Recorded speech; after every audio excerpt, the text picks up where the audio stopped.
Hey, good afternoon. It's Brigadier General Dan Tulley here with Command Chief Master Sergeant Kenny Bruce. It's your 3-minute update for Team Al-Udeid. Chief, what are the 3 priorities we've got? Protect the force, prevent the spread, and ensure mission success.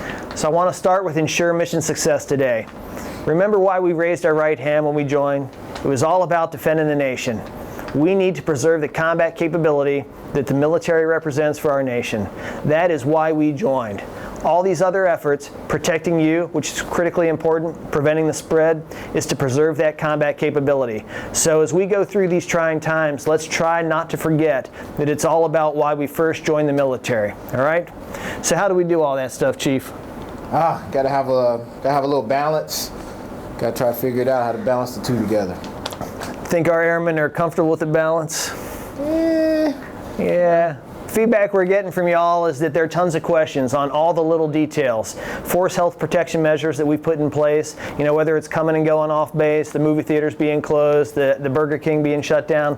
Every one of those measures, the why behind it is because it somehow protects or prevents the spread of COVID-19, protects you guys. So we can address the why. So a lot of questions are, why aren't we doing more? Or why aren't we doing this particular thing in the DFAC? Or why aren't we doing this? There's some things that have to remain functional here on Al-Udeid. Getting food and water, those are 2 of the most important ones. That's why you see lines in the DFAC, which are almost unavoidable given our population. But know that it's a balance, and we are continuously relying on feedback from you and your commanders to make sure we get this right. Because it's not just about taking care of the basic things, it's about other stuff like mental health and how you guys are and what's your attitude as we go through this. Got any thoughts on how we can help address the mental health and the status of the force? Yes, so I would say we have the helping agency teams, but besides that, understand that this is something that none of us have ever really had to deal with before.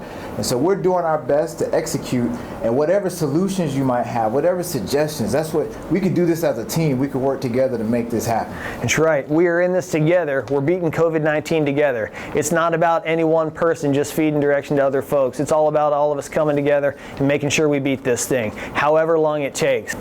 That brings us to our next topic, the stop movement order that came out overnight. So we're all in place for 60 days. It doesn't matter if you're a guardsman, a reservist, or an active duty airman. This affects all of us, but it affects each of us in a different way. We each have a different set of concerns back home when it comes to our job, our families, and what awaits us and what impact this is going to have on us. So I'd ask you to think back in our nation's history. World War I, World War II, Korea. In each of those cases, Americans headed off to face an unknown enemy and an uncertain outcome. COVID-19 is kind of similar. It's certainly an enemy, but we've never fought a virus. But we don't know the outcome. We don't know how long this is going to take. So I'd ask you to remember the reasons why you raised your right hand in the first place. What is it that caused you to join the service? We are here to defend our nation. And if preserving combat power in the face of a global pandemic is the way we do that, then that's what we're going to do. And we're in it with you together. The next topic is your feedback. Thanks. Keep it coming. It's great feedback, and we're actually able to take action on a number of things. Beds in some of the rooms are an issue. We understand the bunk beds can be a problem, so we've asked the Force Support Squadron to find a solution based on some feedback from you guys. We asked about 20 or 30 airmen who live over there what would work out. We're being told that 2 beds side by side or 2 beds that you could arrange however you want, much better than the current bunk beds we've got in there, so we're working on getting you those. Any other feedback we're getting, Chief? The hazardous duty pay from CENTCOM, that's been pushed up to the absent CAT. So we'll see what happens. It's a good inquiry. No promises, but we're asking the question. All right, so again, thanks for all your patience. Thanks for everything that you guys are doing. For us, this is uncharted waters, unknown territory. We're working to defeat this virus, and we're doing everything we can to protect every single one of you. Thanks, and have a good day.